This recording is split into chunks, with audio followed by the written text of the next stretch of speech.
This Friday, May the 7th, 2021, where we are going to be speaking to the one and the only Ricky Rainey. He's out, I think, Gastonia, North Carolina, has a club over there. He's been fighting for quite a while. We're going to have a unique chat and conversation about him. Hey, as always, we want to thank our sponsors, Eastern Offset Printing. They're out of Atlantic Beach, North Carolina. Appreciate all they do for us. And if you're interested in becoming a sponsor of our show and some of the other things that we're doing, please contact us. All the information is akpromotions.org. We have a lot of events and things like that are coming on. Please just pay attention to the bottom of the screen there, and we'll be running some different things at the bottom of the screen to kind of show you what is going on and the kind of things that we have going on. But I don't want to waste a lot of this gentleman's time. He's a really, really busy man, out there doing his thing. Ladies and gentlemen, without any further ado, let's see, can we find him here again? He is the one and the only Ricky the Sniper Ricky. There you go. Ready to punch somebody just then, I can tell you that right now. How you doing, brother? I'm doing great, doing good. All right, good. So good to have you on. Thank you for working with me and rescheduling the interview. We want to get our system right. We were having some issues there with Facebook a couple of weeks ago, but it's really nice to have you on. Listen, I've been seeing you around for a long time. I'm not sure if we've ever met. I'm not really sure, but I certainly seen you around. Yeah. Have we met? Yeah, I met you at when I had the PKB. I had a few people on that show, but we didn't really officially meet though. Okay, right. That's probably what it is and stuff like that. Okay, so we kind of unofficially meeting today. Yeah. Or whatever. I want you've been really involved as an instructor, as a fighter. And what I want to do is just kind of dive into the psychic of Ricky Rainey a little bit, because your Facebook is hilarious. It is absolutely hilarious. Some of the things you put out there. You seem to have a message, and I want to dig a little bit into what exactly is Ricky Rainey trying to say to people. All right. So first of all, tell me a little bit about the club that you're running over there now. Is it in Gastonia, North Carolina? Yeah, it's in Gastonia. It's Sniper Striking Syndicate. It's basically just striking because I know other stuff, but I prefer to stay in my lane. I don't want to be in other people's lanes when they can teach it better than me. So right. I like to just stay in my lane and teach striking, boxing, kickboxing, Muay Thai, depending on what we're doing. And it's over here in Luray Athletic Club.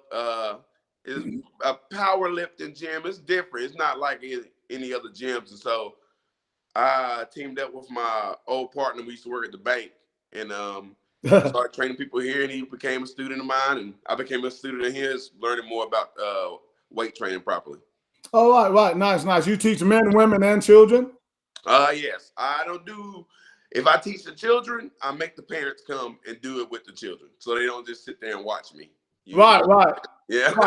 Right. No, I get that. But let me ask you a question, though, because the children, it's a big part of the future of the sport, right? And I've had this conversation a million times with people, right? And trying to say, you got to teach the kids, right? Oh, yeah. Because the kids are really the future. And guess what? Mom and daddy, they might not pay for them every now and then, or they might quit when they want to. But if little Junior or little Annie, if they're into it, guess what? Mom and dad's going to go to the end of the earth to pay that money. Okay, so it's kind of a business thing. So I know it might be a patience thing or whatever, but I'm telling you, the real money, to be honest with you, are in the kids and teaching them. Just maybe another thought. Oh yeah, I did. I was training kids I did it for about 2 years, like 9 or 7 to 11. I did it for a little while, but I feel like, because I did basic Taekwondo when I first started coming up, I feel like the basics is very good.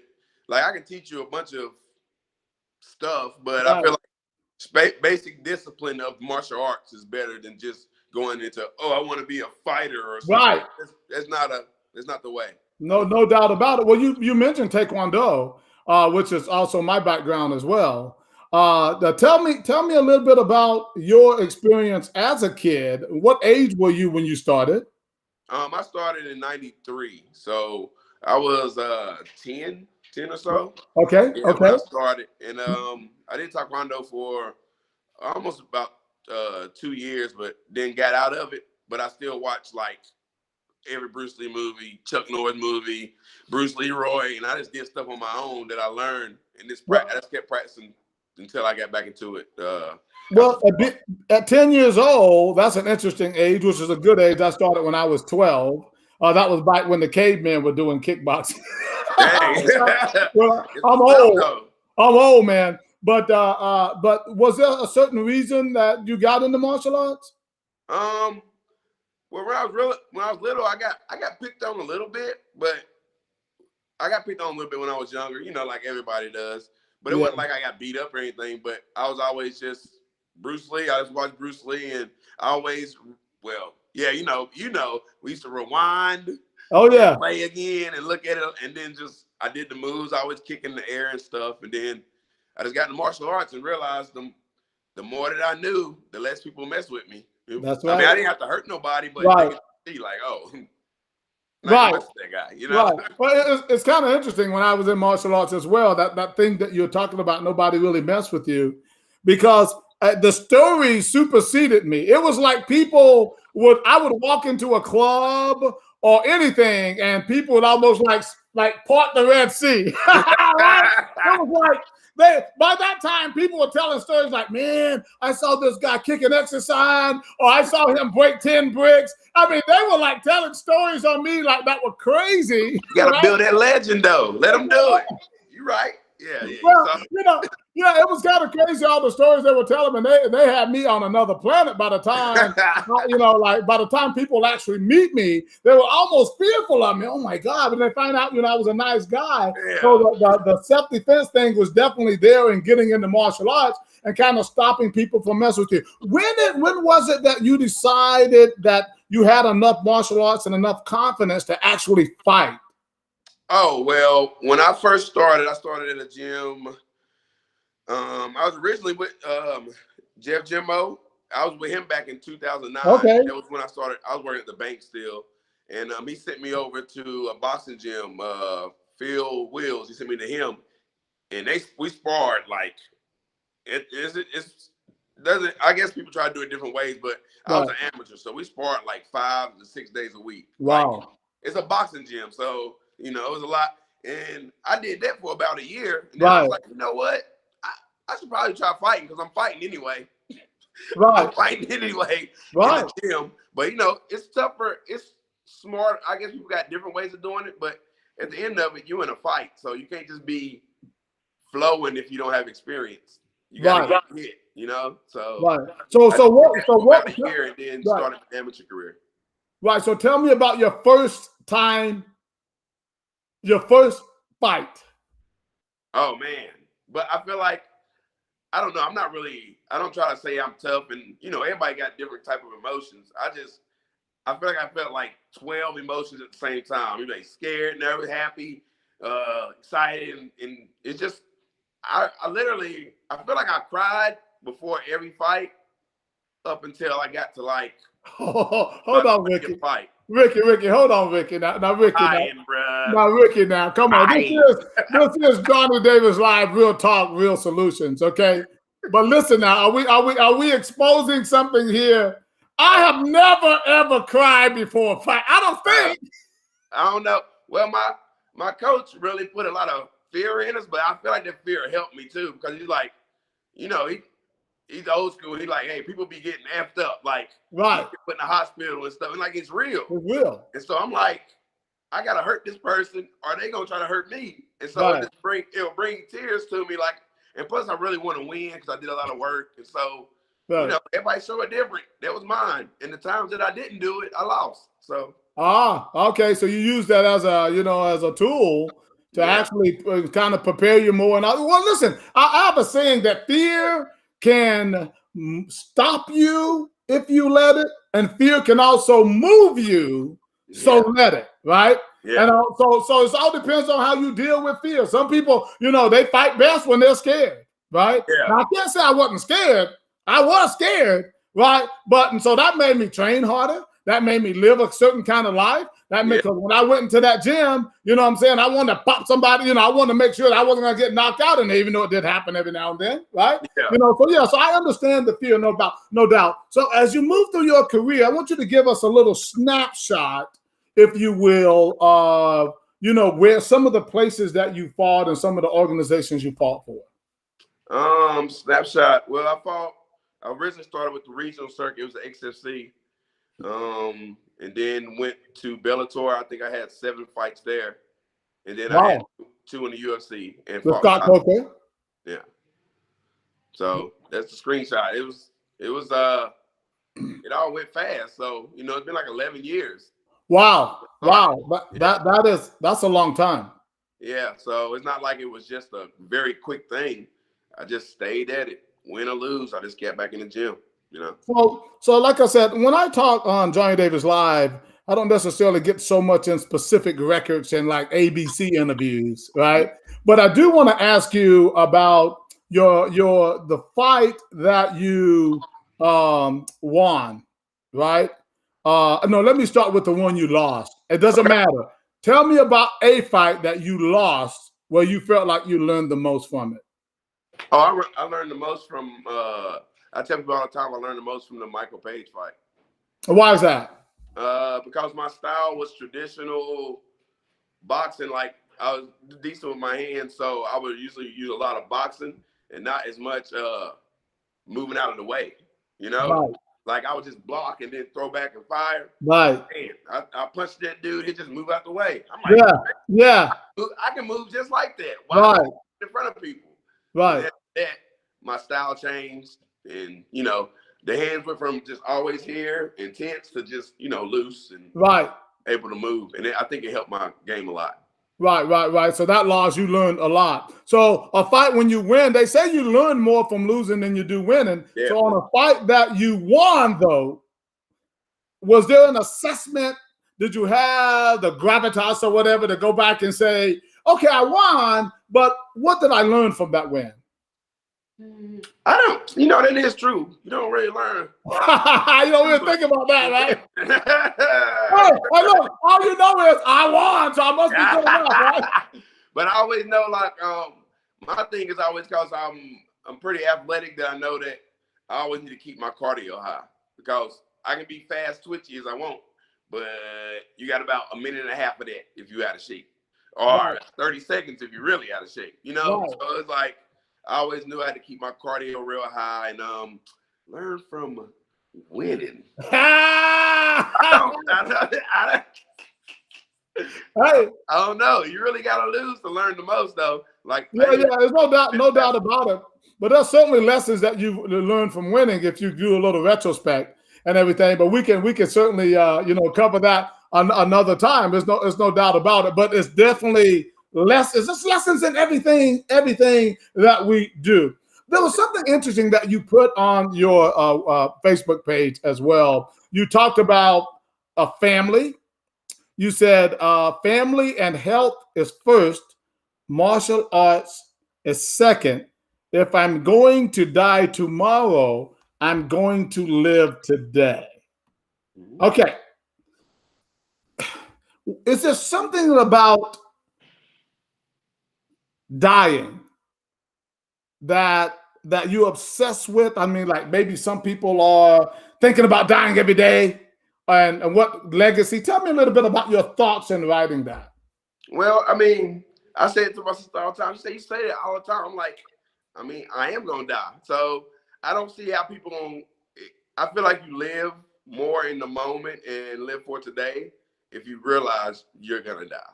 Like, if you got like, oh, no, nothing's going to happen to me, then you'll put stuff off till later. And I'm just not a fan of putting stuff off too long when I can do it now, Not saying I got to run myself ragged, but if I can do something now, be around family or do things, tell people everything you got to say, because at the end of the day, you're going to be gone and you might not get to say everything you want to say.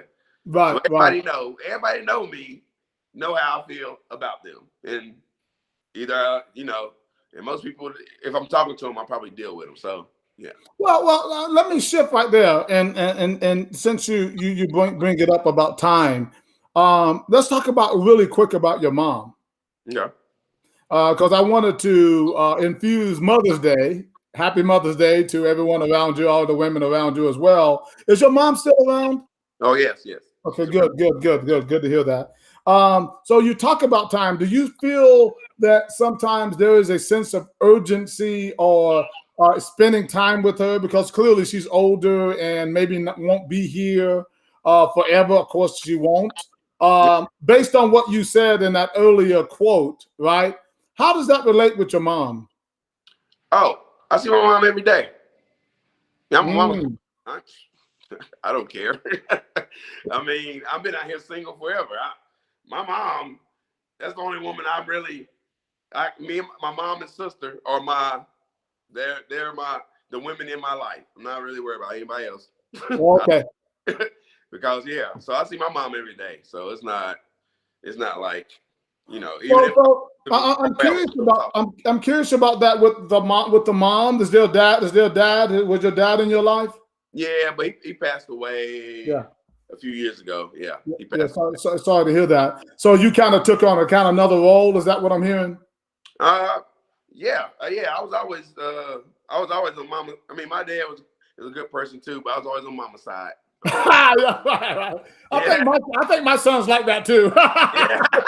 Yeah, I think my son's like that. He's a mama's boy. That's what I call him. There ain't nothing wrong with it. It's because we do the disciplinary, and then there's you got you, and they like, yeah, mama the one. Right. Yeah. No doubt. No doubt. Okay, so I talked about your personality, which is pretty bright and alive, right? And it's great. And I see again a lot of the comedy and that you put on your Facebook. Now I call myself a shade tree comedian. Okay, I will tell you that right now, right? And when I read stuff like that, it's nothing more fun to me than go online and see something funny and kind of make my day, right? And Yeah. and you've had quite a bit of things like that on your page as well. Do you use that kind of humor to try to make the world a little bit better with some of the dark times, especially that we've had here recently? Yeah, I recently started saying, because I just say like laughter is the cure. Like all this, laughter is always the cure out of all of the craziness that's going on. If we can all get a laugh out of it, I think out of something, I feel like that put us all on the same playing field because everybody want to go different directions with everything in life. But Right. laughter, it's the cure to angry, sad, and everything. So it's Right. definitely I You try use to it as a survival, right? A survival mechanism.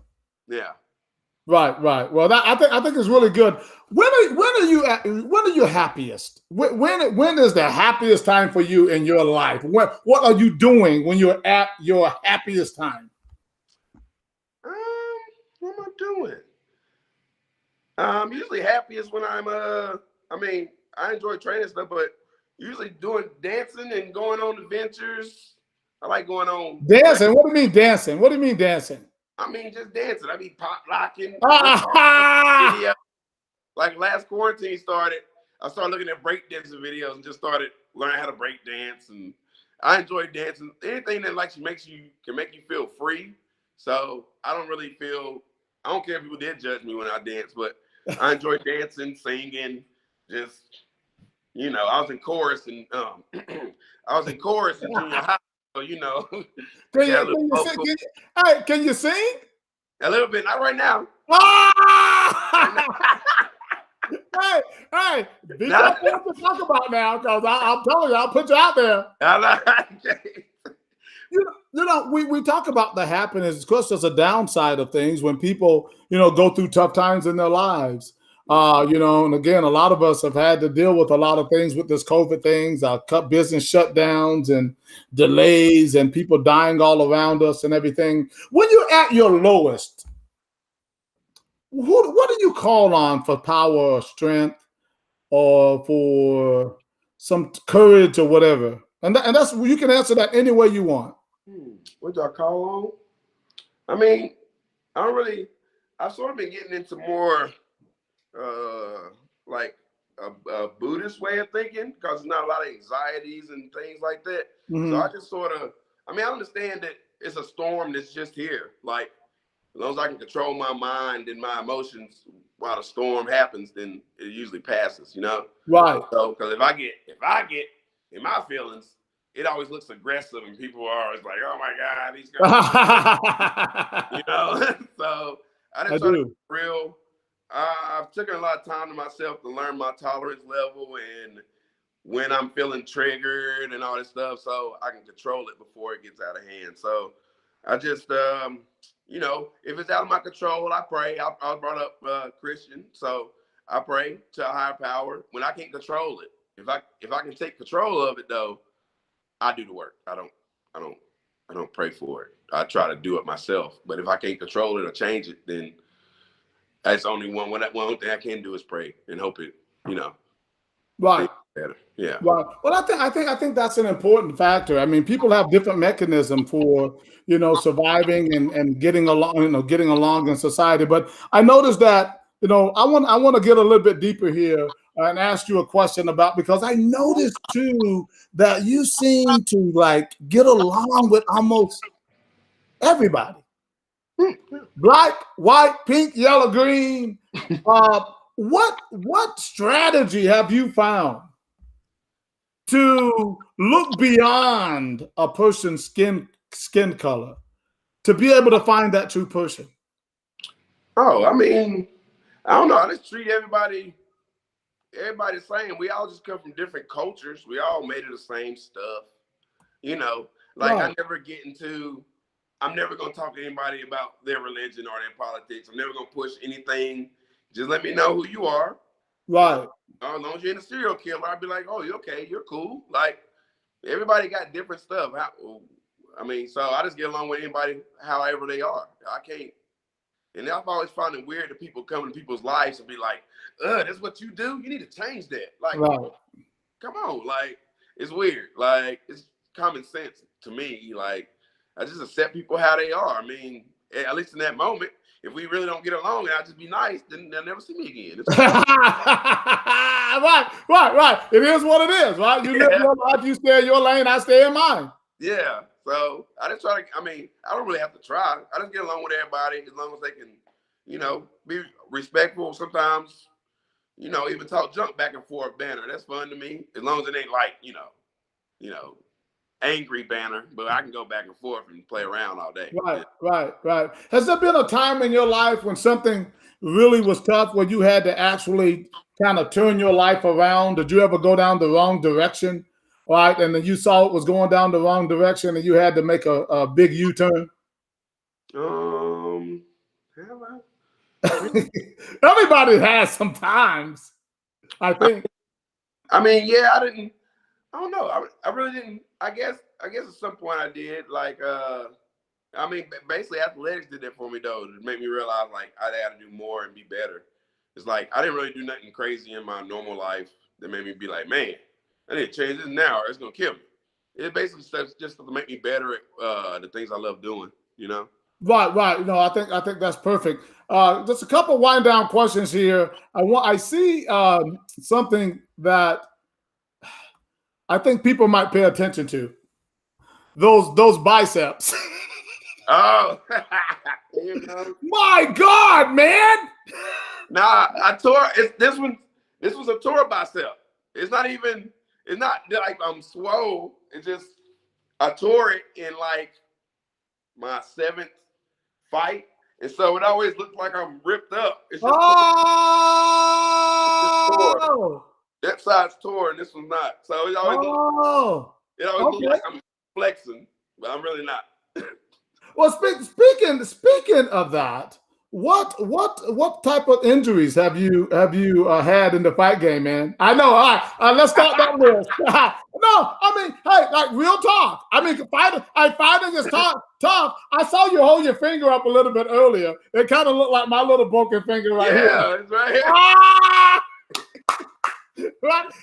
Tell us a few of the stories of where you've gotten hurt in the fight. Let's see.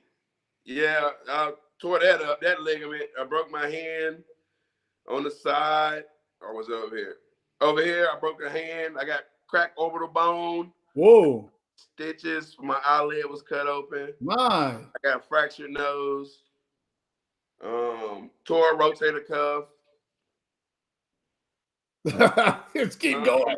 Oh, my T2 through T6 was detached from my spine before Oh the my. Page fight, and my C7 in my neck is acting up now. So Yeah, well, I do mine. I do that TENS unit all the time and everything. Fighting is real. How old are you now? I'm 37. Oh, you're young. You are young, man. I feel like an old man right now. Good Lord. Yeah, but no, fighting will definitely have. You're gonna feel it when you get older. I will tell you that now. Yeah. It's not a reason to stop doing anything. I think the mistake that a lot of people make because you feel pain and you're hurt. Well, I'm just gonna let myself get out of shape and just get out of whack. No, I just work through the pain. You're gonna always have something. Yeah, this is the secret. That's why I say this is the secret. I'm in more pain when I stop. Bingo. Right. So. Exactly right. So you just got to keep working. You just got to keep working. You keep yourself active, keep stretching, keep punching. That's why you see me on there doing my little tips, right? I see you. You got a seminar coming up. Yeah, over in Missouri. Yeah. I don't do those often and everything, but every now and then, because that's associated with a big tournament that we have over there. So I'm already gonna be there. Why not spread the word, right? Spread some knowledge. Definitely. Right, and stuff like that. A lot of people, because I'm in the old school, a lot of people think, oh, he's just from the old school. He don't know anything about fighting. Quit playing. But you better quit playing. Yeah. Hey, I got someone over here has a question. I don't know about the name. I guess it's under Shit Talking Sundays. I don't like to use profanity on the show, but that's the name of it, right? Yeah. And he's asking you a question. Is there anything that scares you when you prepare for a fight? When I prepare for a fight, actually, let's see. I don't even watch film on the people I fight. It be my coach that watches film. Like, they get all the tendencies for who I'm fighting, and they tell me what to do to prepare for them. Because if you watch somebody highlight reels, bro, it can mess with you. So I stopped watching highlights and things like that because it's all a mental game. It's almost like, hey, you're going to meet me at the Blacktop at 2 p.m. in 2 months. Right. Think about that. See yourself, and it's like, freak, I got to get ready. And, just being underprepared is probably the worst fear of being for a fight. Right. Well, if you watch a highlight reel, that means it's all the good stuff, right? Like, what? I better keep my hand up. It's all the freaking scary stuff. All the great things, all the great knockouts and everything. But I didn't watch a lot of video. Obviously, back in the caveman days when I was fighting, they didn't have a lot of video and stuff like that. But I did lose a fight pretty bad once because I didn't know anything about the guy. It was I only knew that he lost to somebody that I beat. Yeah. And I thought that was enough. So when I got in there, he was a beast, right? Yeah. I was defending my first world title, and I'm like, whoa, I didn't know about that. Maybe I should have. So I do recommend looking at some videos. Not the highlight reel. It's not nothing wrong with looking at video. It's just I think it's because after I fought, I was like one of the second people to fight Paige and Bellator on that pay-per-view. Yeah. So nobody knew nothing about him. And right. Up stuff. I'm like, what is this? What? Hey, where is he now? I don't keep up with MMA as much. I don't really know. I think he got a fight this week or something. He's still like undefeated? Nah, Lima got him. Yeah. Oh, somebody got him. Yeah, that leg kick. Stepped into the leg kick. Yeah. Everybody sent me the video. Like, I'm like, bruh, I don't get my jollies off because he got beat. I'm not. Right. So I'd rather be the world champion. So I got beat by a world champion. And right. See? Go win. I'm a hater. That's right. Everybody won't be with. I have people that I've knocked out. They take great pride in that. Well, yeah, hey, the guy was a 2-time world champion. What do you expect, right? Yeah. And they take pride in it, right? And I've been beaten by people who've done very, very well. Right, and I'm like, hey, well, you know what? This guy, he was just better than me. He just got me. Listen, fighting is tough. If it was easy, everybody would do it, right? That's what I told people yesterday. Right. Like, if you're gonna fight, you gotta understand you're gonna get beat up, bro. And if you can't take a butt whooping and come back like, oh well, it happened, dust off, go back to the gym. Right. You shouldn't be fighting. Not just physically take a butt whipping, but psychologically take a butt whipping. Yeah. That might be that might be the toughest part. Yeah, it definitely, especially, I mean, it's a lot tougher when you're up in the higher level because everybody, it's some weird, MMA fans are weird because they love you, but they hate you. And they will talk the most junk like you ain't even a human. Like people come on my thing and talk junk and I snap at them. They're like, oh, I didn't expect you to say anything back. I'm like, it's my page. What the Right. They act like people are so, just because they on TV, they still humans. Yeah. I hear that all the time. You know, the village is about respect. And that's one of the things as you see at my events, you hear me talk about it all the time about respecting each other and don't be crap talking each other and you know, and look, and doing what the name of this guy's Facebook page is. I think that's Anthony. I think I knew Anthony back in the day talking about shit talking. That is something I actually don't like. You know, there's a way to talk junk and to hype yourself up, right? Even when I was coming up, I would talk about me, right? Yeah, man, I train hard. Yeah, I can kick hard. Yeah, I'm fast. Yeah, you know, about me, not about you, right? Because you got to come in and beat me. You got to take that away from me. So it was no need to talk junk. Now people call each other mama. They're talking about people mama, talking about their daddy, their family. Call them all kind of names. That we don't need that in the sport, in my opinion. I'm just wondering, after 20 fights, how do you have the energy to do that with everybody? Right, bro. Right. You're talking about psychological issues or mental health issues, right? I've really enjoyed this conversation. As I start to wind down here, I do want to ask you a question. It's a question I ask a lot of guests, Ricky. Is that the magic wand question, right? So if you had a magic wand, right, what in this society would you mostly change? Most in society? I don't know. I guess basically what we talked about before, like just accepting people, bro. Like it's not, I'm from over here. How can I be like you? And just accept people. It's really not that hard, but for some reason, everybody want each other to be the same. I don't want nobody to be exactly like me. Right. But I would think, if I could change anything, like, hey, okay, you're Christian, he's Muslim. Accept it. Cool. Guess what? Y'all both hate Satan. Bam! Find some common ground. Yeah. Common ground. It's like it's really that. Just accept people, and it don't mean you can't get a good friend out of somebody that's different. It's just different. Well, I can tell you that I definitely have some good friends out of people who are different. I have Muslim friends, people with all different backgrounds. And speaking of that, my friend Mahmood, who just lost his father and everything, and I hope that he will be well. You know, but yes, it is celebrating difference and understanding that everybody is not from one mold, right? That we do have difference, and that difference could be the thing that makes us great. Yeah. The world, our society, it can make us great as a result of that. Ricky, we also probably need to talk about, I don't have Gastonia on my roster for doing PKBs. So I'm trying to get these boys in there, man. Well, we might have to come to Gastonia. We might have to have that conversation. Hey, he come down here. They're talking to me about doing one, and I'm like, shoot, that's Johnny's thing, man. Johnny got that. No. We'll chat soon. I'll show you how it works. Okay.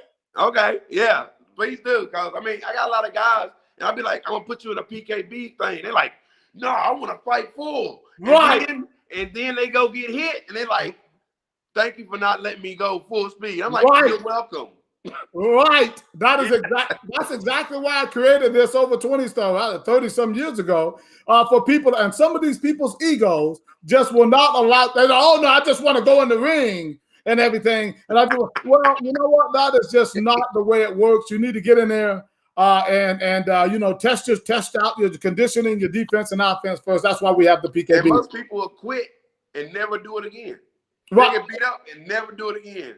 Exactly right. Exactly right. Ricky Rainey, it's so nice having you here today, man. And thank you for all of your contributions to our sport. And we're going to, see you around, and we'll chat about doing some other things. I want to thank all the guests for being on today too. With I think that's Anthony. His name is Anthony, but he's talking about Shit Talking Sundays. I don't want to say that all day, Anthony. But thanks for being on, brother, too, as well. Ricky Rainey, be blessed, brother. We'll talk to you soon. Martial arts life. All right. All right, later. Yes, sir. Ladies and gentlemen, speaking of Mr. Ricky Rainey, interesting fellow there, as I knew he would be based on some of the posts he's always putting on Facebook. Such a nice guy. You can check him out in Gastonia, North Carolina. He's an instructor over there, has a lot of students of all backgrounds, sizes, and shapes. Definitely check him out in Gastonia, North Carolina. Mr. Ricky Rainey is also on Facebook. All right, guys, this is the end of my second show today. That's all I have for you. I want you to always respect each other. Be sure to continue to wear those masks right now and get that vaccination. That's my recommendation. Ladies and gentlemen, forward march. This is Johnny Davis Live, wishing all the mothers a happy Mother's Day. Talk to you soon. Bye-bye.